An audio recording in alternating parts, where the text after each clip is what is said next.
Hello friends, welcome to Angel academy digital ક્લાસમાં આપણો દોસ્ત સમ્રાટ સામત ગઢવી ચર્ચા ચાલુ રાખીશું. સફળ થવાનું કરવાના જ, બસ જોડાયેલા રહેજો.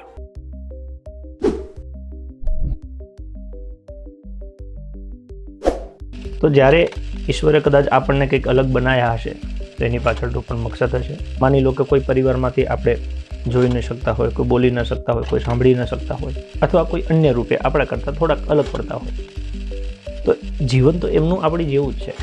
બધા એવું માનતા હોય છે કે ભાઈ દિવ્યાંગ બધી એક્ઝામ ઇઝી રીતે પાસ કરી લેતા હોય છે કેમ કે ક્રાઇટેરિયા હોય છે, પણ જ્યારે વાસ્તવિકતામાં પેપર આવતું હોય છે ત્યારે એવું નથી હોતું. એ મારો બી એક ઓવર કોન્ફિડન્સ હતો જે મને એકવાર ફેલ કર્યો હતો.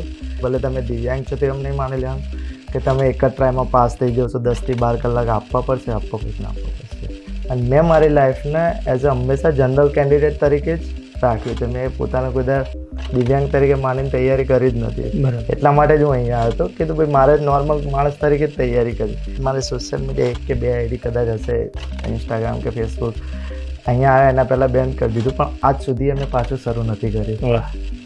વોટ્સઅપ અને ટ્વિટર જે કદાચ ન્યૂઝ અપડેટ ગવર્મેન્ટ સેન્ટ્રલ ગવર્મેન્ટની અપડેટ માટે આજ સુધી હું સોશિયલ મીડિયા ચાલુ નથી કર્યું. એવું કેમ?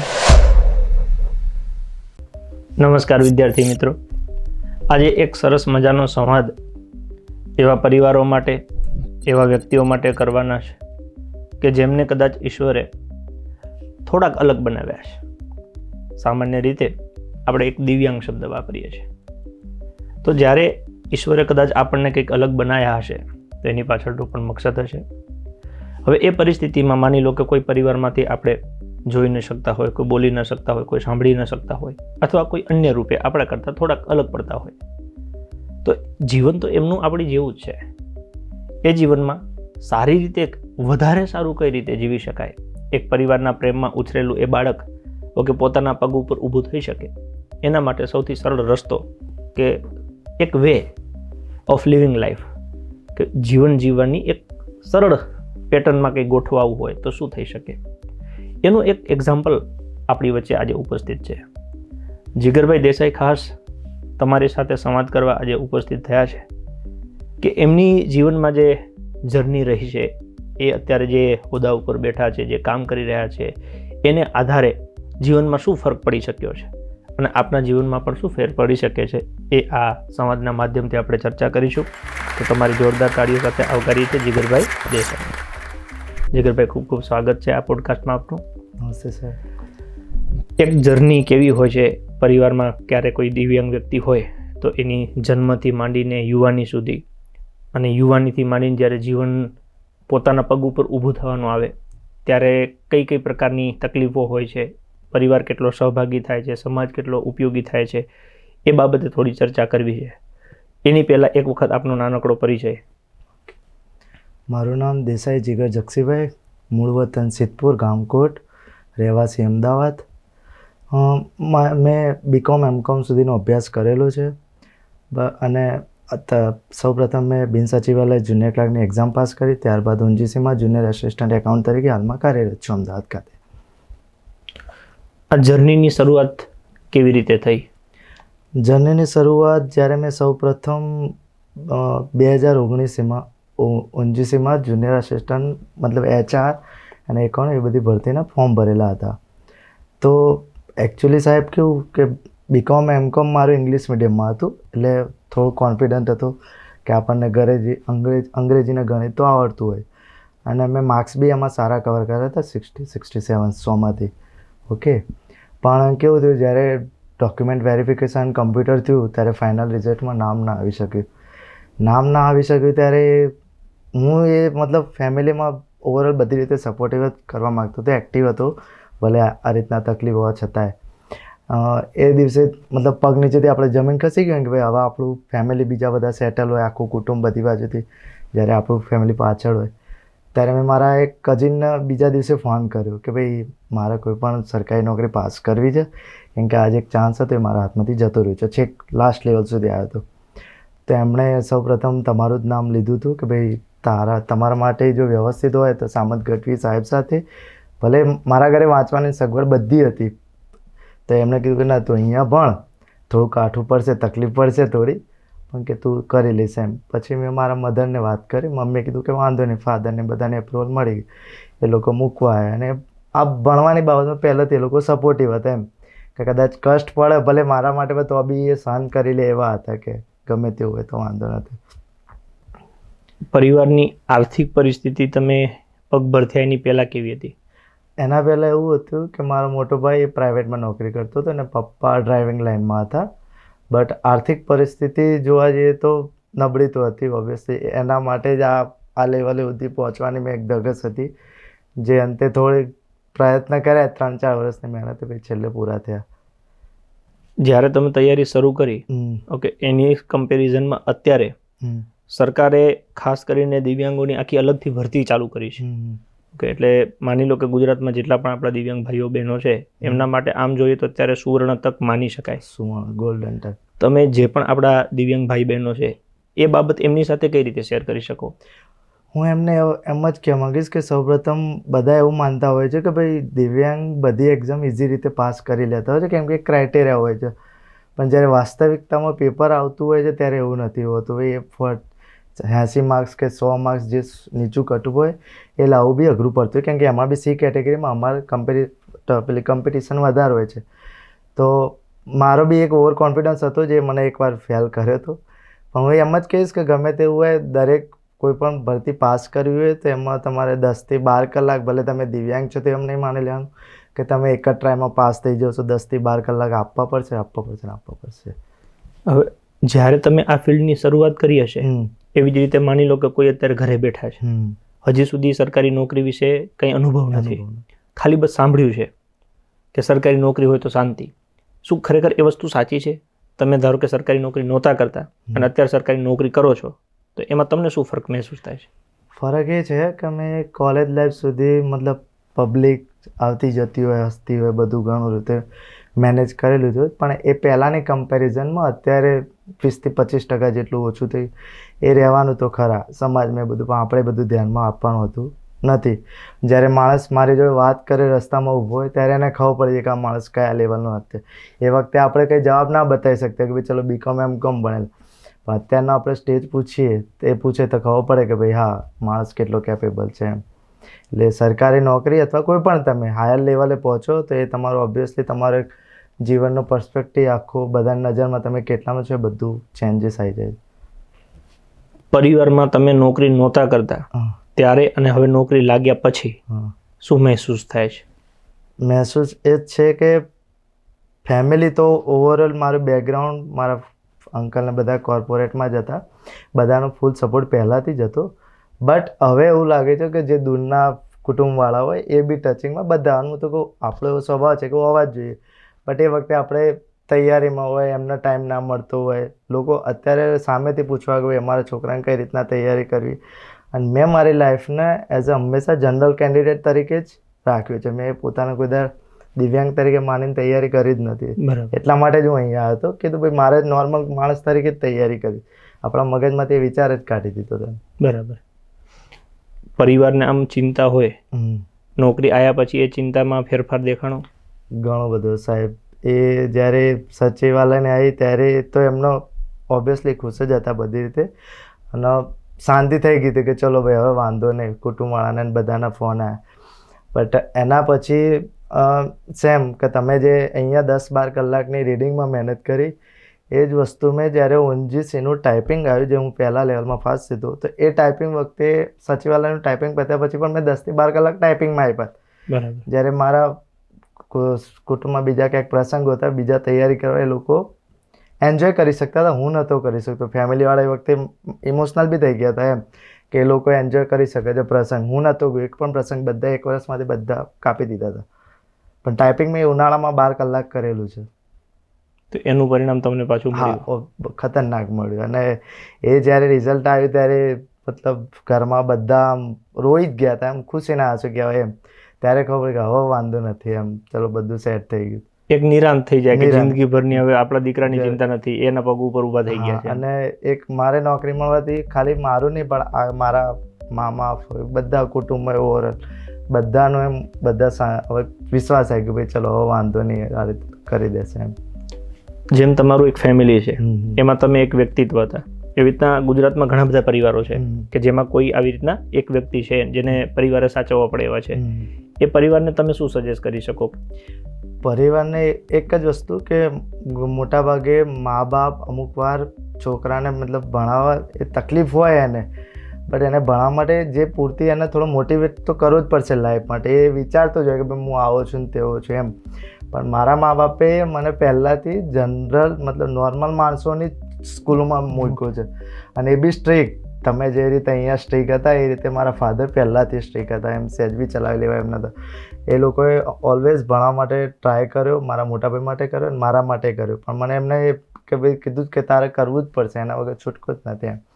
જે લોકોએ ભણાવ્યા ના હતો આજે હું અહીંયા કદાચ આપણે વાત બી ના થાય ક્યાંક ગમે તે મેં જોયા છે ઘણા બધા.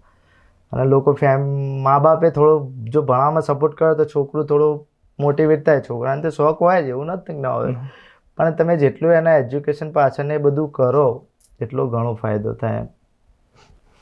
જે માની લો કે દિવ્યાંગ કેટેગરીમાં આવતા હોય, તમારા પરિચયમાં લોકો હશે અથવા તો તમારું કોઈ એવું ગ્રુપ હશે, ઓકે, તો એ લોકો કંઈક ને કંઈક પૂછવા માંગતા હોય છે કે ભાઈ અમને કોઈ વેલ વિસર મળી જાય કે અમને કોઈ ગાઈડ મળી જાય.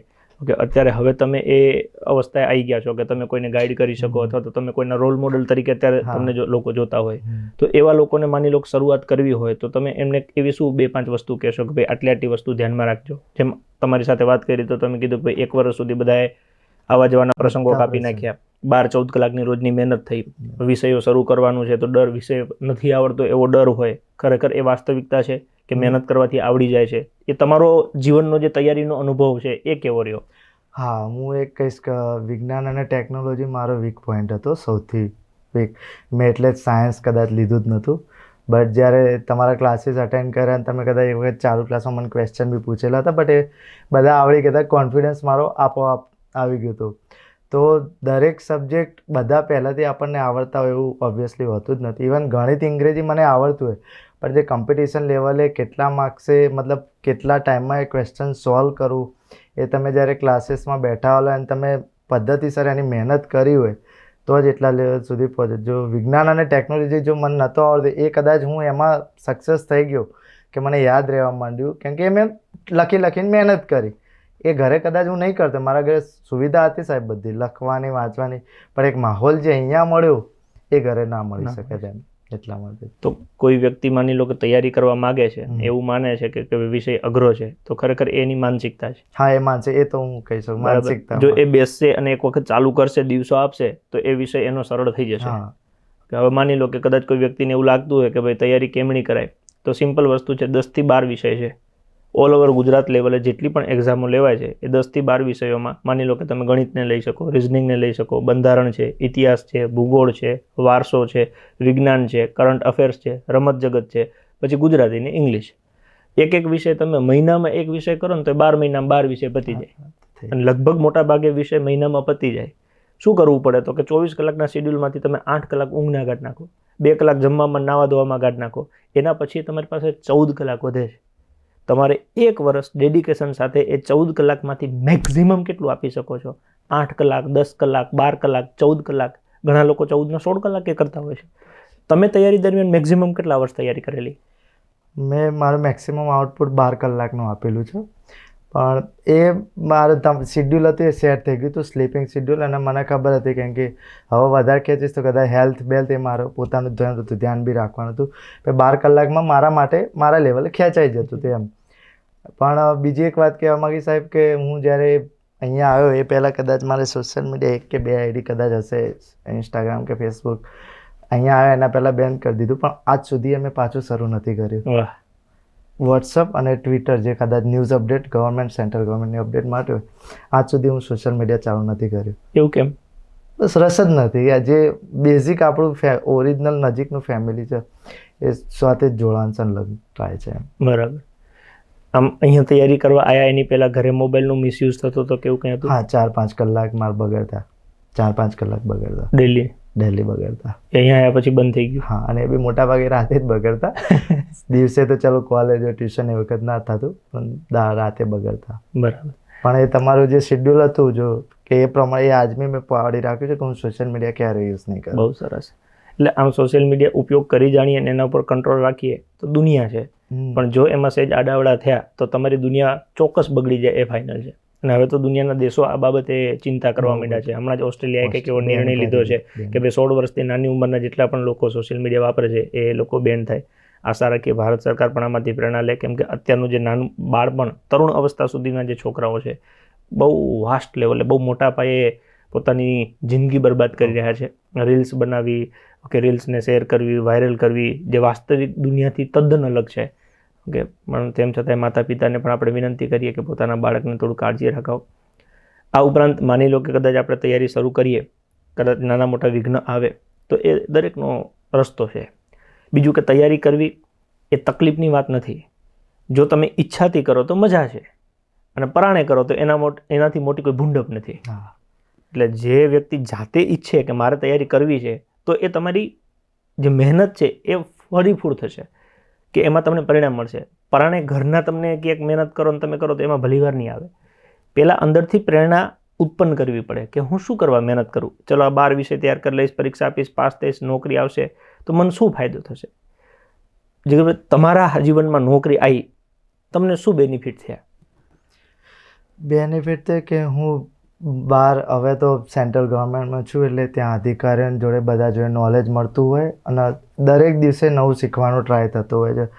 પહેલાં 2-3 વર્ષ પહેલાં આપણે ભલે ચોપડી ભણતર હતું, બધું હતું, એ વખતે બી હોશિયાર જ હતા, પણ દિવસે ને દિવસે આજના જમાનામાં તમારે હોશિયાર થતું રહેવું પડે, કેમ કે માર્કેટ ભલે જોબ છે પણ ત્યાં બી તમારે ગમે તેવી પરિસ્થિતિ આવે તો તમે એ બીજા દિવસે તૈયાર હોવા જોઈએ કે ગમે તેવી તકલીફ આવે ત્યારે. અને ડેડિકેશન વર્કમાં બી આપવું જ પડે. એવું નહીં કે ચલો વર્ક, હવે નોકરી મળી ગઈ તો વર્ક નહીં, પણ એ ફેમિલી અને ઓફિસ વર્ક બંને એટલા જ ડેડિકેશન હાલથી બી આપવું પડે. સેલેરી કેટલો છે? સેલરી એપ્રોક્સ 50 ઉપર થઈ જાય છે મહિનાનો? હા. કેટલાક વાપરો છો મહિને? વપરાય છે ઘણું. અત્યારે તો બધું ચાલ્યા કરે, જે મોટા ભાગે સેવિંગ જ થતું હોય છે, કેમ કે એ રહેવાનું જોડે જ છે, ઓફિસના જોડે ને બધું જ છે, એટલે કંઈ ચિંતા નહીં. કંઈ ચિંતા નથી. એટલે જો વિચાર કરો, 50,000 રૂપિયા ગણીએ એટલે એવરેજ આમ 1,700 રૂપિયા પર ડેનું થઈ ગયું ને. શાંતિથી જવાનું, એસી ચેમ્બર હશે? Central AC. સેન્ટ્રલ એસી આખી ઓફિસ સેન્ટ્રલ. એટલે એસીમાં બેસવાનું, લોકોનું સારું કામ કરવાનું, અને રોજના 1,700 રૂપિયા. મારી દૃષ્ટિએ આનાથી મોટું સુખ શું હોય બીજું? અને એક વખતની મહેનત આજીવન. હવે તો આમાં વધારો જ થવાનો છે, ઘટવાનું તો છે ને. 50 ના 60 ને 60 ના 70 ને 70 ના 1.5 લાખ ને 2 લાખના દિવસે દિવસે વધવાનું છે. જેમ જેમ જવાબદારીઓ વધશે એમ પગાર વધશે, પ્લસ પ્રમોશન આવે એટલે જવાબદારી મોટી થાય, એટલે બધું આમ સારું સારું જ થવાનું છે. તો તમે કેટલા સમય મહેનત કરી લેશે આમ? ટોટલ કેટલો ડ્યુરેશન? મેં 2018માં એમકોમ પૂરું કર્યું. લગભગ 2019માં એરી ભરતી ઊંઝીસીની આવી હતી, પણ એમ કીધું ને કે મેં એક્ઝામ પાસ 66-70 આવી ગઈ એટલે મને એમ કે ચલો આ થઈ ગયો, બીજી આપણે કરવાની જરૂર નથી. પણ જિંદગી છે ને તમને શીખવાડ જ છે ક્યારેક ક્યારેક. એટલે એ વખત પછડાવે ને પછી ખબર પડી કે ભાઈ એવું ઓવર કોન્ફિડન્સ ના રહે કે તમારે બધી એક્ઝામ માટે તૈયારી કરી. એન્ડ મોમેન્ટ સુધી ક્યારે તૈયારી મતલબ છોડાય જ નહીં એમ. મને એમ કે પહેલાં મારું થઈ જ જશે ઓલમોસ્ટ. પછી મેં સ્ટેટ ગવર્મેન્ટની ચાલુ કરી અહીંયા આવીને તૈયારી. ને તેના પહેલાં હું IBPS સેન્ટ્રલ લઈને એમાં જ હતો. મેન મોટિવ ઊંઝીસીમાં જ હતો, જે છેલ્લે પૂર્ણ થયો. તો આમ 2 વર્ષ 3 વર્ષ? 19 થી 23 3 વર્ષ. 3 વર્ષ છે ને? 3 વર્ષમાં જોઈનિંગ મળ્યું. એટલે 3 વર્ષના સંઘર્ષના અંતે જિંદગીની શાંતિ તો મળી. તો એવો સંઘર્ષ બધાએ કરવો જોઈએ, મને એવું લાગે છે. બાકી જો જે જગ્યાએ તમે છો એમાં તમારા કદાચ આગળના કર્મો, આપણે જો કર્મના સિદ્ધાંત ઉપર જઈએ તો, અથવા તો માતા પિતાના કર્મો પણ હોઈ શકે છે. હવે અહીંથી ક્યાં જવું છે એના માટે સંપૂર્ણ જવાબદાર તમારા કર્મો છે. કે તમે જે પ્રમાણે કર્મ કરો, તમે જે પ્રમાણે મહેનત કરો, એ પ્રમાણે ઈશ્વર તમને અહીંયા ને અહીંયા ફળ આપવાના છે.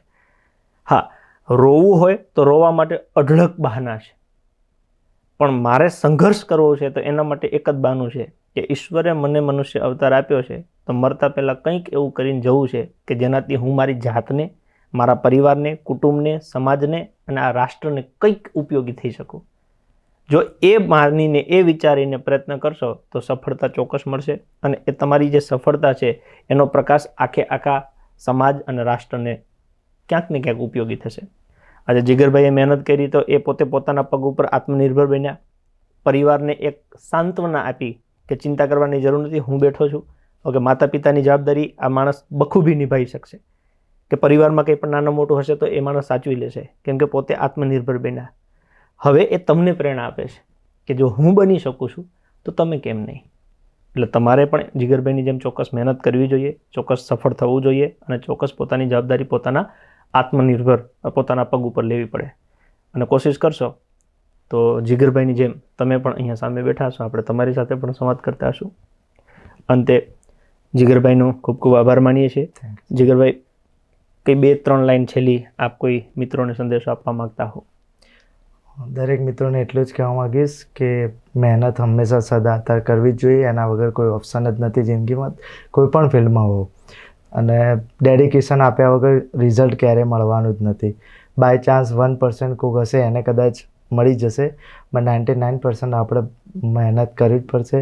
અને હું નસીબદાર છું કે મને એ વખતે સમય વહેલાસર અહીંયા આવવાનો મોકો મળ્યો અને મેં એક નિષ્ફળતાના 2 સફળતામાં બદલીને મેં પરિપૂર્ણ કર્યો. છેલ્લે અહીંયા એન્જલ એકેડેમીમાં તમે આવ્યા તો એની પહેલાં કંઈ વિચાર્યું હતું કે કંઈ જાણ્યું હતું? ના, મેં વિચાર્યું ને તો મારા કઝિનનો ખાલી જસ્ટ એડવાઇસ જ હતી કે તું અહીંયા જતો રહે. તો એને ખબર હતી કે હું કેપેબલ છું એકલો રહેવા માટે, બધું એ માઇન્ડસેટ એને ક્લિયર હતું. ત્યાં કીધું તું જતો રહે, ખાલી તારા ઘરે વાત કરી લે ફીનું ને બધું. બધું ઓકે, હું કે બીજું તો કે વાંધો નથી, કે તું મહેનત કરી લઈશ એમ ત્યાં જઈ. અહીંની કઈ વસ્તુ તમને સૌથી વધારે ગમી હોય એવું કંઈ? સર, મને તો સ્ટ્રીક જે સાહેબનું સ્ટ્રીક છે વાતાવરણ આખું, એનાથી હું પોતે લાઈફમાં બી પાડું જ છું અને એ જ વાતાવરણ સાહેબે પૂરું પાડ્યું. એ જ મારા માટે સૌથી બેસ્ટ બનાવ્યું. કે મોટા ભાગે ટાઈમ બગડતા હોય છે, લાઇબ્રેરીમાં લોકો ધ્યાન નહીં રાખતા હોતા, સમય જમવાનું ને બધું ક્લિયર હોય છે, એમાં કંઈ વાંધો નહીં. એનો બી ફિક્સ શેડ્યુલ, ઘરે વાત કરવાનો સાંજે 7 થી 8 એ વખતે અમારો ટાઈમિંગ હતો. Same schedule. એન્ડ બસ એ જ મારે એ જ જોતું હતું. અને મારા ફાધરને એ જ જોતું હતું કે ભાઈ ધ્યાન રાખે, એવું અમારે ચિંતા ના કરવી પડે એમ, કે ભાઈ તું ક્યાં છે, ક્યાં પર છે. એવું સબ ફાધરને બી એવું જ લાગ્યું કે ભાઈ સાહેબ એવા છે કે જે પોતે ઘર જેવું જ, એમને વાંધો નહીં આવે ક્યારે. એટલે આપણે અહીંયા ફિક્સ શેડ્યુલ જ હોય છે. મોર્નિંગમાં 7 થી 8માં જાગી, નાહી ધોઈ તૈયાર થઈ નાસ્તો કરીને 8 થી 12 4 કલાક વાંચવાનું, 12 થી 1માં જમી અને પાછું 1 થી 3 સૂઈ જવાનું. 3 વાગે ચા કે શરબત જે પીતા હોય પીને પાછું વાંચવા બેસી જવાનું. 3 થી 7, 7 થી 8 1 કલાક ફ્રી ટાઈમ, જેમાં ઘરે વાત કરવી હોય, મોબાઈલ મચડવો હોય તો મચડી શકો. 8 વાગે જમીન પાછું બેસી જવાનું, રાત્રે 12 વાગ્યા સુધી. 12 વાગે સૂઈ જવાનું, 7 વાગે જાગી જવાનું. સવારે જાગો તમે એટલે નાસ્તો તૈયાર હોય, નાસ્તો કરીને ડીશ મૂકી દેવાની. બપોરે સાંજે 12 વાગે અને 7 વાગે જમવાનું તૈયાર હોય, જમી અને ફરી ડીશ મૂકી દેવાની. નહીં કપડાં નાખી દેવાના, કપડાં ધોવાઈ જાય. ભણવા સિવાય બીજું કાંઈ જ કરવાનું નથી. તો પછી જેને મહેનત કરવી છે એને આનાથી વિશેષ શું જોઈએ? બીજું કે તમે વાંચો છો તો વાંચવા માટે તમારી સાથે બીજા 25-50 લોકો બેઠા હોય તો એક માહોલ મળે. બધા વાંચતા હોય તો તમે શાંતિથી વાંચી શકો. એ માહોલ બનાવવાનો, એ માહોલને જાળવી રાખવાનો, મહેનત કરવાનો સિલસિલો જે નાનપણથી મગજમાં હતું કે આવું એક સેન્ટર હોવું જોઈએ. ગુજરાતમાં કદાચ ઈશ્વરની કૃપાથી આપણું આ પહેલું એવું સેન્ટર હશે જે ખરેખર ભણવા ઉપર જ ફોકસ કરે છે અને ભણાવવાનું જ ધ્યાન, ભણાવવાનું જ કામ કરે છે. કેમ કે અમારું કામ જ એ છે. અમારું કામ છે હોસ્ટેલ. તો એમાં હોટેલ ના હોય. આપણે હોસ્ટેલમાં આવીએ તો ત્યાં ખાવું પીવું ભણવું હોય. હોટેલમાં જઈએ તો ખાવું પીવું મોજ કરવી હોય. અત્યારે ઊંધું થઈ જાય છે. હોસ્ટેલમાં આવીને લોકો ખાવું પીવું મોજ કરે છે. એના માટે આપણે નથી. આપણે એસ નથી, હોસ્ટેલ એમાં એસ છે, હોટેલ. તો એ હોટેલનું કામ નથી કરતા. હોસ્ટેલમાં તમારે રહેવું હોય, મહેનત કરવી હોય તો એન્જલ એકેડેમી રાયસણમાં આપ આવી શકો છો. આપનું સ્વાગત છે. બાકી મહેનત કરો, સફળ થાઓ અને પરિવારને આપણી કંઈક ચિંતા હોય તો એ ચિંતામાંથી મુક્ત કરો. આનાથી મોટું આ સુખ સંસારમાં લગભગ બીજું કંઈ નહીં હોય. તો ફરી મળશું, ફરી કોઈ વ્યક્તિ સાથે સંવાદ કરશું. આપ જોતા રહેજો. લાઈક, શેર ને સબસ્ક્રાઈબ કરવાનું ઓલું હોય કંઈ તો જોઈ લેજો. ભલે, ચલો મળીએ. ચર્ચા ચાલુ રાખીશું. સફળ થવાનું કરવાના જ છે. બસ જોડાયેલા રહેજો. મજા આવે તો તમારા મિત્ર સાથે શેર કરજો. રેડી? મળીએ ચલો આગળ.